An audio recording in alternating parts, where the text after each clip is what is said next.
Hello ಗೆಳೆಯರೆ, ಎಲ್ರಿಗೂ ನಮಸ್ಕಾರ. ಈ ವಿಡಿಯೋದಲ್ಲಿ ನಾವು ತತ್ಸಮ ತದ್ಭವವನ್ನು ನೋಡೋಣ. ತತ್ಸಮ ಸಂಸ್ಕೃತದಿಂದ ಕನ್ನಡಕ್ಕೆ ಬರುವಾಗ ವಿಕಾರ ಹೊಂದದೆ ಬಳಸಲ್ಪಡುವ ಶಬ್ದಗಳಿಗೆ ತತ್ಸಮಗಳೆಂದು ಕರೆಯುತ್ತೇವೆ. ತತ್ ಪ್ಲಸ್ ಸಮ ಎಂದರೆ ಅದಕ್ಕೆ ಸಂಸ್ಕೃತ ಪದ ಸಮಾನವಾದದ್ದು ಎಂದರ್ಥ. ಉದಾಹರಣೆ: ಶ್ರೀ, ಸೂರ್ಯ, ತ್ಯಾಗ, ವಿಜ್ಞಾನ, ಪುಸ್ತಕ, ಸರಸ್ವತಿ. ತದ್ಭವ ಸಂಸ್ಕೃತದಿಂದ ಕನ್ನಡಕ್ಕೆ ಬರುವಾಗ ಅಲ್ಪ ಸ್ವಲ್ಪ ಅಥವಾ ಪೂರ್ಣವಾಗಿ ಬದಲಾವಣೆ ಹೊಂದಿ ಬರುವ ಪದಗಳನ್ನು ತದ್ಭವಗಳೆಂದು ಕರೆಯುತ್ತೇವೆ. ಉದಾಹರಣೆ: ಸಜ್ಜೆ, ಲಕುಮಿ, ಅಧಿಬದಿ, ಸಿರಿ, ತ್ಯಾಗ, ಹೊತ್ತಿಗೆ.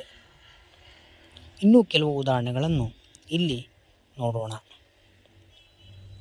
ಆರ್ಯ, ಅಜ್ಜ, ಕಾರ್ಯ, ಕಜ್ಜ, ಚಂದ್ರ, ಚಂದಿರ, ವಿಜ್ಞಾನ, ಭಿನ್ನಣ, ನಿತ್ಯ, ನಿಚ್ಚ, ಪದ್ಮ, ಪದುಮ, ಭಕ್ತಿ, ಭಕುತಿ, ವಿಧಿ, ಬಿಧಿ.